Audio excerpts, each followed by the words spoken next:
ಮನುಷ್ಯ ಜೀವನಕ್ಕೆ ಇದು ತುಂಬಾ ಮುಖ್ಯ. ಯಾವ್ದಪ್ಪ ಅಂತ ಹೇಳಿದ್ರೆ, ಸತ್ಯ ಯಾವ್ದು, ಅಸತ್ಯ ಯಾವ್ದು, ನಾನು ಯಾವ ದಾರಿಯಲ್ಲಿ ನಡಿಬೇಕು, ಯಾವ ದಾರಿಯಲ್ಲಿ ನಡಿಬಾರ್ದು, ಇದು ಮನುಷ್ಯನ ಜೀವನಕ್ಕೆ ತುಂಬಾ ಮುಖ್ಯ. ನಮ್ಮನ್ನ ಮುಂದೆ ಆಳೋ ಅಂತವ್ರು, ಅಧಿಕಾರಿಗಳಾಗೋ ಅಂತವ್ರು IAS KS ಪರೀಕ್ಷೆಗಳನ್ನ ಬರೀತಾರೆ. ಅವರೇ ನಾಳೆ ಎಲ್ಲದನ್ನು ನಿರ್ವಹಣೆ ಮಾಡೋರು. ಎಷ್ಟು ಕೀಳು ಮಟ್ಟದಲ್ಲಿ ನಮ್ಮ ಶಿಕ್ಷಣ ವ್ಯವಸ್ಥೆ ಇದೆ ಅನ್ನೋದಕ್ಕೆ ಹೇಳ್ತಾ ಇದ್ದೀನಿ.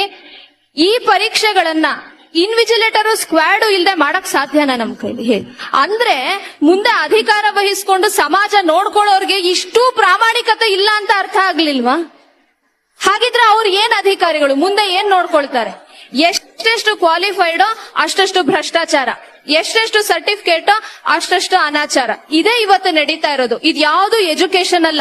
ನಿಜವಾಗ್ಲೂ ಇದೇ ಎಜುಕೇಶನ್ ಆಗಿದ್ರೆ ಆ ವ್ಯಕ್ತಿಗೆ ಮೊದಲು ಸತ್ಯಪ್ರಿಯತೆಯನ್ನ ಕಲಿಸ್ಬೇಕಿತ್ತು, ಮೊದಲು ಪ್ರಾಮಾಣಿಕತೆಯನ್ನ ಕಲಿಸ್ಬೇಕಿತ್ತು. ಯಾರಿಗೂ ಬೇಡ ಬಿಡಿ, IAS KS ಅವ್ರಿಗೆ ಇಲ್ದೆ ಹಾಗೆ ಮಾಡೋಣ, ನೋಡೋಣ. ನಾವು ಯಾವ್ದಾದ್ರು ಸ್ಕೂಲಲ್ಲಿ, ಯಾವ್ದಾದ್ರು ಕಾಲೇಜಲ್ಲಿ ಮಾಡಿ ತೋರಿಸ್ಲಿ? ಸಾಧ್ಯ ಇಲ್ಲ.